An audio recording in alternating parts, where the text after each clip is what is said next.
La première ligue anglaise a renforcé sa position en tant que plus riche ligue du monde, ayant signé un accord de 700 millions de dollars pour 3 ans avec le diffuseur chinois sur Internet PPTV. Mais les abonnés vont-ils tomber amoureux de ce beau sport?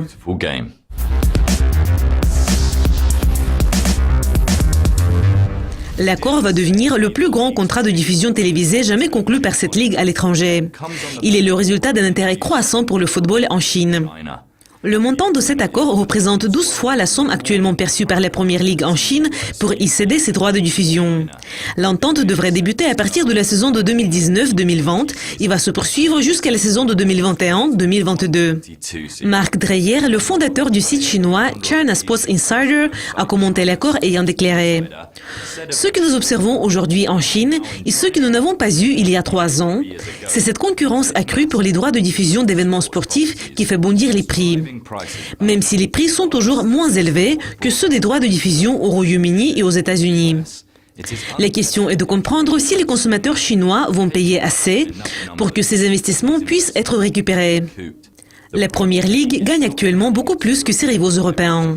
PPTV a récemment payé 270 millions de dollars pour les droits de diffusion de championnat d'Espagne, ce qui est bien moins que la somme de l'accord avec la première ligue.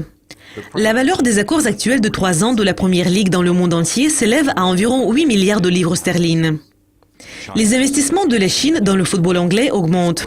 Robin Brent de la BBC News à Shanghai a déclaré « Les investisseurs chinois ont acquis ce qui semble être la plupart des clubs des Midlands de l'Ouest, ayant montré leur statut et leur puissance financière.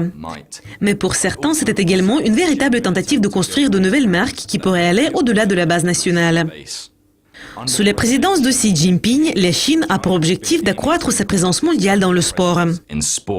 Et les directeurs de Sannin, les propriétaires de PPTV, sont de grands partisans des projets ambitieux du président de faire de la Chine une force dominante sur le marché mondial du sport. Cela conclut la revue de presse d'aujourd'hui. Je m'appelle Jake Everett. Restez à l'écoute de Dukascopy TV. Au revoir.